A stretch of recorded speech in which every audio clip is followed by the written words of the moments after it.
So have you always loved Indian food? Loved Indian food. Yeah. You know, when we've been in America for such a long period of time, we Yes. absolutely crave curry, naan bread, the mango chutney. I'm drooling in your Rolls Royce. So, I really shouldn't be parked in this bus stop here, so I'm going to get slaughtered for doing so, but it's his fault. I didn't want to park. I made him do it. He made me park in a bus stop. We shouldn't, but we're going to. Yes, Let's go get the curry. How are you doing? Come. So excited. Indian takeaway, courtesy of a game of snooker. Thank you. The good news is we didn't get a ticket for parking in a bus stop. Really shouldn't ever park in a bus stop. That is not called for. You really shouldn't put an Indian takeaway in a Rolls Royce either. But we're going to it.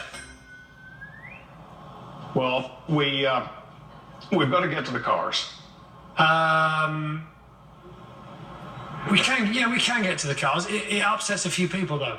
The cars have upset many people. Why would they be upset?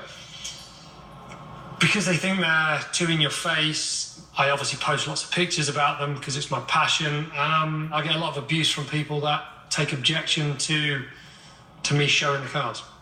Do you see them as toys or as an investment or both? So I've always had this massive love affair with cars from a really early age. And I just had the want to be able one day to buy a Ferrari. To be able to go in a dealership and say I own a Ferrari, to me back then was everything. So I won the Italian Open once. So did I. Thank you. And it wasn't enough money to buy myself a Ferrari, not after I paid my caddy, paid my tax.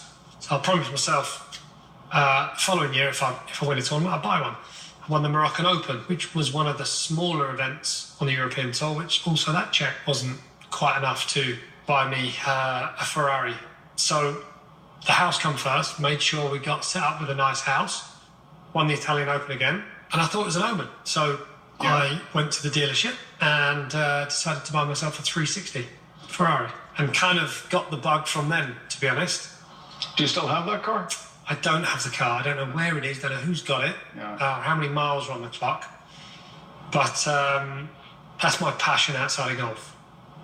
Yeah. But it's become a good investment at the same time. Yeah.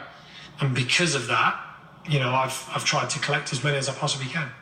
By my count, you've got 14 cars, you've got a gorgeous house in Florida, a beautiful house here, a museum for your cars in Florida, and yet you started off as a 4 handicapper giving £1 group lessons. Did you see this coming?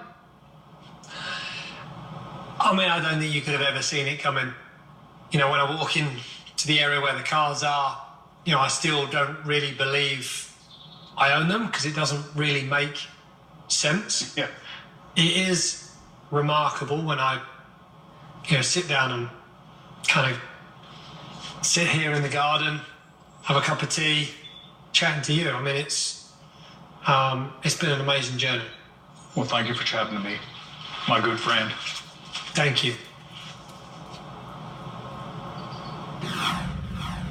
You don't have to like Ian Poulter to appreciate how well he's performed in the crucible of the Ryder Cup. But I do hope you like him, because I do, very much.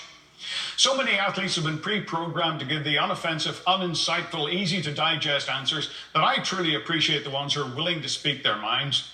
Ian wears his heart on his sleeve, just like he wears the claret jug and Union Jack on his outstanding trousers. And while we may not always agree with what he says, you can be certain he's not holding back.